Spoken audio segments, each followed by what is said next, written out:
On behalf of Cybernet IQ and Carasoft, we would like to welcome you to the second session of our Threat Hunting Masterclass, Threat Hunting and Living Off the Cyber Landscape.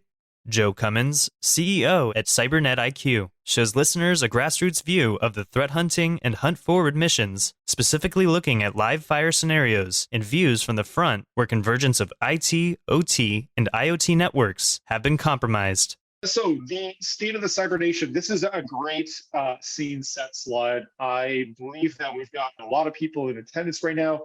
I would imagine that most of you, if not all of you, are familiar with some of those logos on that Cyberscape page. But again, as an operator, where I come from in the grassroots of the cyber ecosystem, I know firsthand how difficult it is to be able to make sense of all of this information.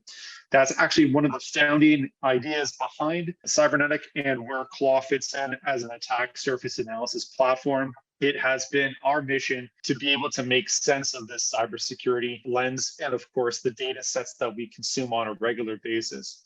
But what goes into that is incredibly complicated and very, very difficult, especially because a lot of these different systems don't necessarily talk to each other.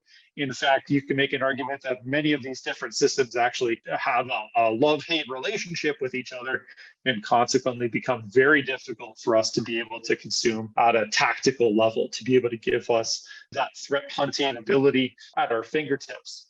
Now, while that might be true, there are some other ways and some other barriers to being able to make better sense of that. And what we have found firsthand is that it is an incredibly challenging exercise for the operator to be able to assimilate that data set or be able to get their hands on that data set for the first time. And that usually comes because of a number of different factors, the least of which is the fact that there might be some kind of barrier tactically or within the system, or there might also be an inability for us to gain access to that system anymore because of the limitations that it provides. And therein lies one of the first major challenges is it becomes almost a full-time job being able to gather that information together.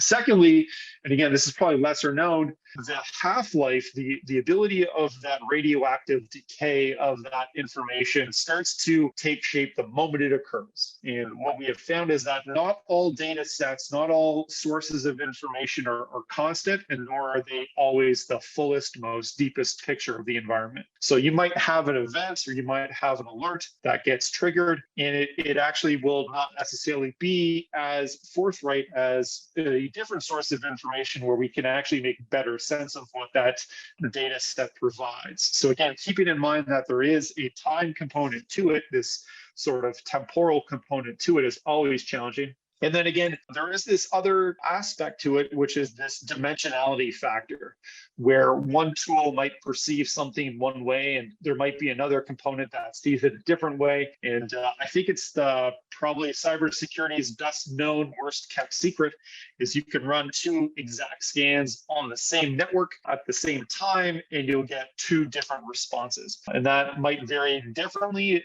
by orders of magnitude, depending on how large the scan is, but be that as it may, there is always an aspect of some kind of plus or minus degree of uncertainty across that scan. Now, what I have found, and again, this is an actual example of a customer data set. This is actually a control system environment. This is a wastewater, water sanitation, water desalination plant that's in actual use today. Is that this organization, while it remains real, we've stripped out some of the basic information around who it is. This organization has a plurality of different tools, all operating in a siloed environment, which is really kind of frustrating for that four-person team, because again, none of them are aligned with each other. And what I mean by that is the Palo, the Tenable, the Sophos, the Carbon Black, they all go into different spaces. They're all operated by different people for different use cases. So not one person has an ability to see all of that information at the same time.